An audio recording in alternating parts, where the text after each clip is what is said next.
Hey guys, welcome to my channel. It's Nicola Ama and I'm here with Virtuous Lala. Hi! Hey! So I basically put down, I really wanted to do a collaboration this year and God is good, he made it happen. Amen. Yes. He surely did. He really did. Literally, I put it down beginning of this year, like things that I wanted to achieve. Wow, And just to collaborate with a YouTuber. Oh, I'm privileged. I'm privileged. So we're going to discuss Single life versus married yes, life. yes. Yeah, and whether you should settle too quickly. Yeah, and whether you should settle too quickly will be up on Virtuous Lala's channel, and Single Life versus Married Life is the video we're about to do now, and it'll be on my channel. Married? Yes, I am. 3 years in the game, Yeah. but we've been together for 8 years. Wow. So yeah, I've 8 learned years. a few things or two along the way. Me, I'm not married, which is the single, but yes, basically single life meaning not being married. You may be in a relationship, but you're not married, so that's the single life. And the married life, obviously you're married someone. So yeah, I will speak on behalf of my singles, and you will speak on behalf of the marriage or the married. Married, yeah. So like single life, for me, what I think is good in terms of like the single life is the fact that you can travel.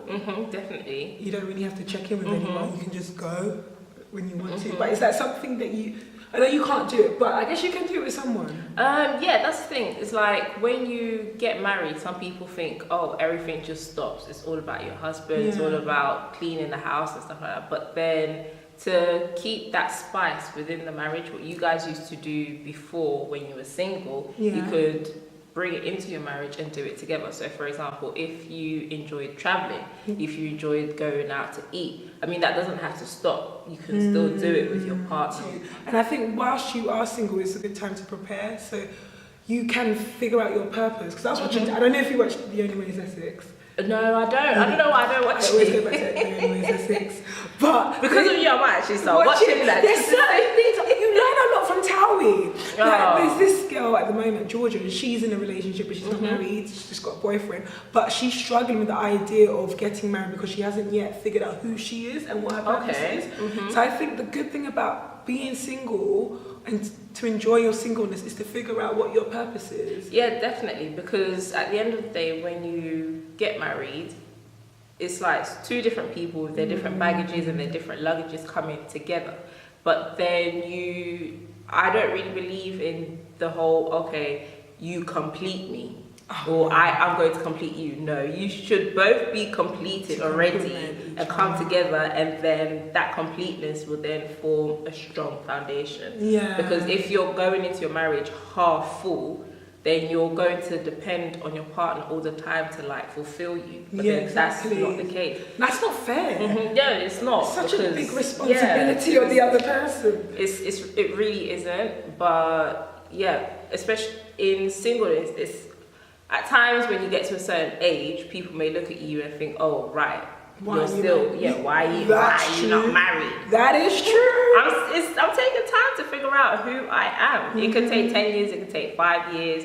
Everyone's on a different path, and we're all walking, even though we're all together, but there's a purpose for each and every single one of us. Yeah, so there's no rush, and there shouldn't be any competition. Yeah, and social media alone puts that pressure. The Velanizer. And sometimes you get so fixated on weddings, not necessarily marriage, but the wedding. You get so fixated, and I was getting so fixated on the dress, the ring, and all of that. Like, it was just too much. I liked what you said when you said the fact that you said between wedding and marriage. There's a big difference, and quite a lot of the time, even before I was married, I used to follow all these sites, and then after when I was married as well, I was still looking at these sites and I'm just like, oh, I wish I'd done this, I wish I'd done that. Exactly. And it's just like, well, that doesn't matter, because I'm now in a marriage. I need to be concentrating on building a home and building a future and building something with my husband. And people sometimes, especially us females, we get so sucked into like what you said, the dress, the ring. My gosh. Oh, my decoration needs to be, and then when there's no one there, but then that's all you're concentrating on. But then you should be concentrating on building yourself, building your character. Learn how to become a virtuous woman, learn how to cook and clean, but for you first, and obviously with the person that you're going to be with in the future. When they do come, or when it does happen, it's not a thing that you're now learning how to do it, or you're struggling. You kind of know it. And I'm not saying that I'm there yet, but I have been doing those kind of stuff more than before. But yeah, sometimes it's good just to step away from social media. Yeah, I mean, social media gives us such a, what's the word I can use? Not false hope, but like, I'll use false hope. Yeah. Because, all right, you may see them in the couple in the picture smiling and laughing, but then you don't know what's going on behind closed doors. I mean, look at Kim Kardashian with Kanye West. I don't know how it is now, but then when she had her wedding with him, like their wedding, everything was so beautiful and marvelous. But then look at them now. Or even one person who can use Jay-Z and Beyonce, like the power couple. Everybody wants to be Queen Bee and Jay-Z. But then we all saw the video in the elevator, and until today, everyone still want to know. We still want to know. But it just goes to show that, you know, the wedding day pictures doesn't represent like reality. It doesn't exactly. It doesn't represent reality. It doesn't represent reality at all. But being unmarried means that you can see your friends and stuff more. And you can talk to your friends about certain things. But in married life, do you feel like you can go to your friends for advice and things like that? Or you just...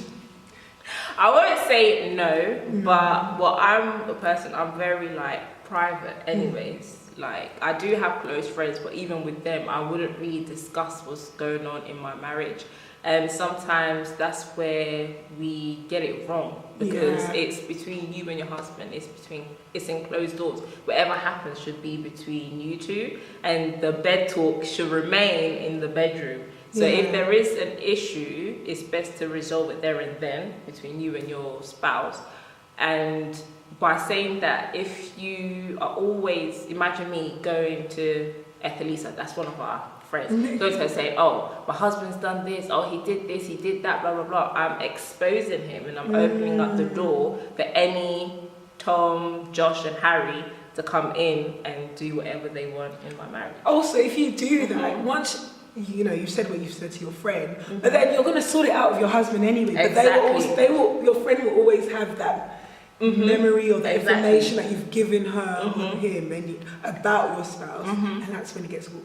Yeah, exactly, because at the end of the day, your friend will always take your side, because that's your friend. The love that and the care that they have for you, whatever you explain to them, okay, even like you said, you'll go back and, you know, you'll sort it out with your husband, but whilst it's sorted out, you still kind of like, that image that your friend has of your husband will still be in their mind, and you know, it can jeopardize the friendship. I always say, be careful what you say and to who you say it as well, and you know, bring it to God, pray about it. You know, that's what I would say.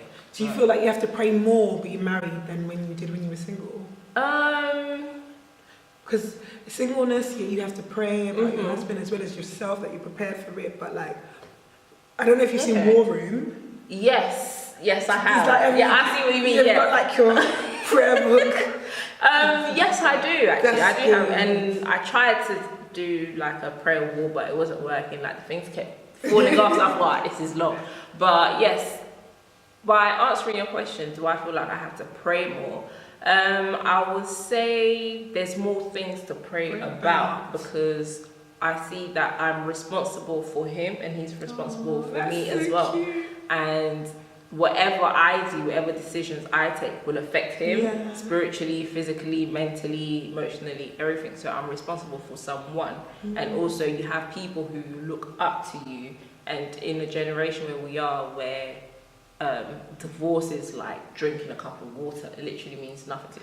It's like marriage is like disposable in a way. Exactly, when it shouldn't be like that. But we have the responsibility to, you know, change people's mentality, and we can't fail, because if we fail, then we're failing our society and our generation. And so my last thing is that being unmarried as well, you can see your friends whenever you want, and hang out with them and do whatever. But do you feel like married life means that you can't see your friends as much? You have to spend more time with your husband, and you see your friends once in a while? Or how do you even balance not leaving them out or cutting them off? Like still being sociable. Yeah. I mean, well, I'm somebody I really like to plan. So, you know, but then that doesn't have to stop just because you're married. You know, one day your friends might be married as well, so you can do things together. We hear couples going off on trips together, and you know, you can still do things together. It doesn't mean you have to put your friends to the side, but just have a balance. Because obviously as well, you have friends or you have family, they knew you possibly before you knew your husband. So it's not now that you're married that you're just going to dash them to the side and say, oh, okay, juices. No, it's, you know, just have a balance. Make time for your husband, obviously make time for them as well. Yeah. Cool. A few gems, you know. Hopefully I will make myself understandable. Yeah, no, I hope I was too, but I'm sure that it was very, very like understanding for others. But it was helpful even for me, just to hear a different perspective, because you gotta just do life how you want to do it, and you make it work as you go along, and enjoy the season and consistency. But there's a lot of responsibility once you are married. That's true. And it's like, can you actually carry that load?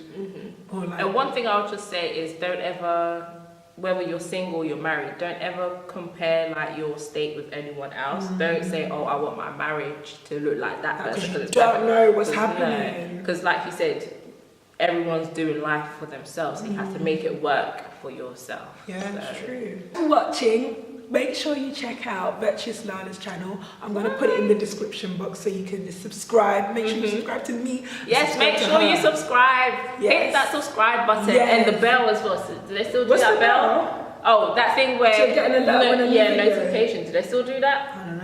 Oh, if there's a bell, click it. Yeah, make sure you do. And give us a thumbs up. And like, share, comment, do everything. Yes.